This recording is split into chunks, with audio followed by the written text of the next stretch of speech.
ও সিলেটের মুসলমান, এমন একজন নবী পাইয়াও নিজের আদর্শ নবীর অনুকূলে আনতে পারলা না। সারা দুনিয়া তালাশ করে দেখো, আমার নবীর তুলনার মতো একজন কোন মনীষী পাইবা নিজের মিথ্যা কথা জীবনে বলে নাই। একজন আমার নবী, যে নবী 63 বছর হায়াতে মিথ্যা বলেন নাই। দুশমনরা, মুশরিক, কাফের, বেঈমানেরা পর্যন্ত নবীকে আল্লাহ আমিন উপাধি দিয়েছে। আল্লাহ বলেন মিথ্যা বলার থেকে জবানকে বাঁচাও। ক্বালান নবিয়্যু সাল্লাল্লাহু আলাইহি ওয়া আলিহি ওয়াসাল্লাম ইয়্যাকুম ওয়াল কিযব ফাইন্নাল কিযবা ইয়াহদি ইলাল ফুজুর ওয়া ইন্নাল ফুজুরা ইয়াহদি ইলান নার। পয়গম্বর বলেন মিথ্যা থেকে জবানকে বাঁচাও, পরিণাম বলে তোমাকে মিথ্যা চূড়ান্ত খারাপের রাস্তায় নিয়ে যাবে। খারাপের পরিণাম ফল জাহান্নামের আগুন। এর নবীর উম্মতের দল, 1 নাম্বার জবানটাকে মিথ্যা কথা থেকে বাঁচাও। 2 নাম্বার জবানকে গালাগালি থেকে বাঁচাও। গালি দেওয়া হারাম, জমিনের কেউ গালি পছন্দ করে না, মিথ্যা কথা পছন্দ করে না। আল্লাহ তাআলা কোরআনে বলেন কুল্লি ইবাদি ইয়াকুলুল্লাতী হিয়া আহসান ইন্নাশ শাইতানা ইয়ানজাগু বাইনাহুম ইন্নাশ শাইতানা কানা লিল ইনসানি আদুওয়াম মুবিনা। হে নবী, কাফেরদের সাথে মুমিনরা যেন কখনো খারাপ আচরণ না করে, মুমিনরা যেন কাফেরের সাথে ভালো আচরণ করে। কারণ যদি খারাপ আচরণ করে, শয়তান মুমিন আর মুসলমান কাফেরের মাঝখানে সাইকা ঝগড়া লাগায় মুমিনের ক্ষতি করবে। এমনকি আমার নবীকে আল্লাহ নিজে বলেন ফাবিমা রাহমাতিন মিনাল্লাহি লিনতা লাহুম ওয়ালাউ কুনতা ফাদ্দান গালিযাল কলবি লানফাদ্দু মিন হাওলিক। ও পয়গম্বর, আপনার অন্তর যদি আঁকা বাঁকা হতো, আপনার অন্তর যদি কর্কশ লাইনের হতো, মানুষ আপনার কাছে আসতো না, সব আপনার থেকে আলাদা দূরে ভেঙে যেত। কিন্তু আপনার ব্যবহার এত সুন্দর, যে কারণে দুশমন এসে আপনার বন্ধুতে পরিণত হয়ে যায়। মুমিনকে জানায় দেন কাফেরের সাথে যেন খারাপ আচরণ না করে। ক্বালান নবিয়্যু সাল্লাল্লাহু আলাইহি ওয়া আলিহি ওয়াসাল্লাম সিবাবুল মুসলিমি ফুসুকুন ওয়া কিতালুহু কুফরুন। পয়গম্বর বলেন হে উম্মত, এক মুমিন আর এক মুমিনকে গালি দেওয়া পাপিষ্টের কাজ। এক মুমিন আর এক মুমিনের বিরুদ্ধে জিহাদের ঘোষণা দেওয়া বেদিনদের কাজ। গালি দেওয়া হারাম, আল্লাহর কোরআন বলে হারাম, নবীও বলেন হারাম। মুসা নবী ফেরাউনের দাওয়াত দিতে রওনা। আল্লাহ মুসা নবীকে ডেকে বলেন ফাকুলু কাওলান লাইয়িনান লাআল্লাহু ইয়াতাযাক্কারু আও ইয়াখশা। আল্লাহ তাআলা বলেন ও মুসা এবং হারুন, ফেরাউনের দাওয়াত দিতে যখন যাইতেছো, ফেরাউনের সাথে খারাপ আচরণ করবা না, লাইয়িনান ব্যবহারটা নরম করবা। আল্লাহ ভালো করে জানেন ফেরাউন কোনদিন কালেমা পড়বে না। এরপরে আমার আল্লাহ মুসা নবীকে বলেন ফেরাউনের সাথে নরম ব্যবহার করবেন। নরম ব্যবহার করলে ফেরাউনের কাছে 2টা ফায়দা হবে। হয়তো ফেরাউন চিন্তা করবে মুসা কি বলল, না হয় অন্তরের মধ্যে ভয় আসবে। মুফতি শফি রহমাতুল্লাহ আলাইহি, বর্তমান তকি ওসমানী দামাত বারাকাতুহুর আব্বা জান, তিনি এই আয়াতের ব্যাখ্যায় বলেন ও দুনিয়ার মানুষ, তোমরা যারা উম্মতের বয়ান করো দায়ী হইয়া, বলো তোমরা কি মুসা নবীর থেকে বড় দামি বক্তা? আর যাদের বয়ান করতেছো শ্রোতা, এরা কি ফেরাউনের থেকে খারাপ? খারাপ না, বক্তারাও মুসা নবীর থেকে দামি না, শ্রোতারাও ফেরাউনের লাইনের না। এরা সবাই মুমিন, এরা আল্লাহ মানে, নবী মানে, কোরআন মানে, হাদিস মানে, কিয়ামত মানে, আলেমদের কলিজা দিয়া মোহাব্বত করে। না হয় অবরোধের ভেতরে এই সিলেটের জমিনে এত মুসলমান এখানে না খাইয়া বসে থাকতো না, ঠিক কিনা বলেন?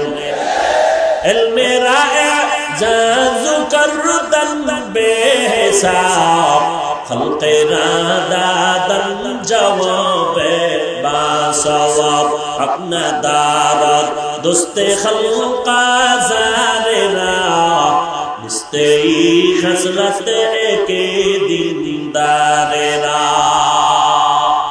ওলামায়ে কেরামদের মহব্বত করে মুফতি শফি রহমাতুল্লাহ আলাইহি বলেন, মুসা নবীকে যদি আল্লাহ নরম কথা বলতে বলে, তুমি বক্তা, ফেরাউনের তো দাওয়াত দাও না, হিন্দু পাড়ায় গিয়া দাওয়াত দাও না, খ্রিস্টানদের গির্জায় গিয়া দাওয়াত দাও না, তুমি মুসলমানদের দাওয়াত দাও। তোমার সামনে যে শ্রোতারা আসছে, এরা তোমার গায়ের জোরে বাহাদুরিতে আসে নাই, দয়া করে আল্লাহ তাআলা পাঠাইছে। মুসা নবীরে যদি আল্লাহ বলেন, বেঈমান ফেরাউনের সাথে ব্যবহারটা ভালো করো, নরম ব্যবহার করো, তাহলে আমাদের তো হাজার হাজার কোটি গুণ বেশি বেশি নরম ব্যবহার করা দরকার। আল্লাহ বলেন, জবানকে কন্ট্রোল করো, জবানের মাধ্যমে গালি দাও বন্ধ করে দাও, এমন কথা বলবা না মানুষের অন্তরে যেন কষ্ট যায় এমন আওয়াজ দিবা না। লা তামুদ্দান্না আইনাইকা ইলা মা মাত্তা'না বিহি আজওয়াজাম মিনহুম ওয়া লা তাহজান আলাইহিম ওয়াকফির জানাহাকা লিল মুমিনিন। ও নবী, কাফের বেঈমানের অট্টালিকা দেখে ভয় পাবেন না, এদের জনবল আর ধনবল দেখে আপনি পেরেশান হবেন না।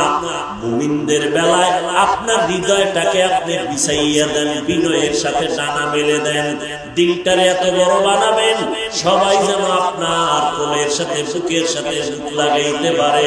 দিলটা এমন বড় বানায় দেন, সংকুচিত দিল নিয়ে চলা যাবে না। মিথ্যা কথা থেকে জবানকে বাঁচাও, গালাগালি থেকে জবানকে বাঁচাও। 3 নাম্বার, গীবত শিকায়াত থেকে জবানকে বাঁচায় নাও।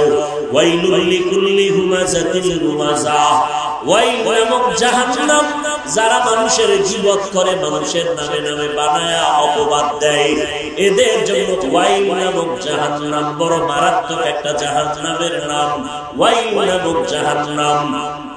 গীবত শিকায়াত থেকে বাঁচাও, গীবত করবা না, জবানে আঙ্গুল দিয়া ফেসবুকে কারো বিরুদ্ধে লিখবা না।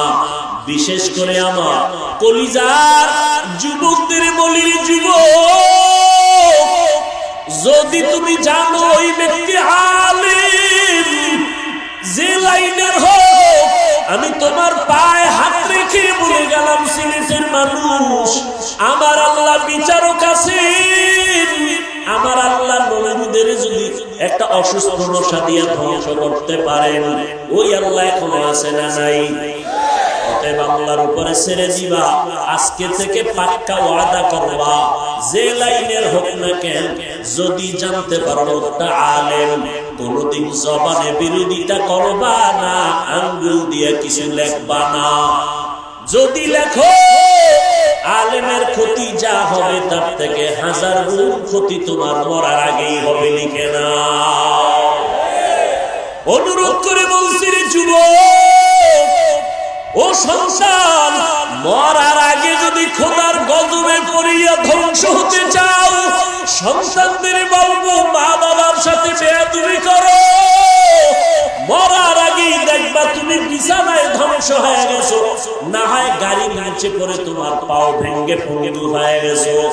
এই ছাত্ররা, যদি মরার আগে ধ্বংস হতে চাও, কসম, আল্লাহর কসম একবার, আল্লাহর কসম 2 বার, আল্লাহর কসম 3 বার, ওয়াল্লাহি বিল্লাহি তাল্লাহি, আল্লাহর কসম, যদি কোন ছাত্র মরার আগে বন্ধু হইয়া বিছানায় কষ্ট পেতে চাও, শিক্ষকের সাথে বেয়াদবি করবি, কসম, মরার আগে তুই বিছানায় বন্ধু হইয়া বিছানায় পড়তে থাকবি, আল্লাহর কসম, মরার পরে না, মরার আগে আল্লাহ তোরে ধ্বংসের বিছানায় ফালাবে।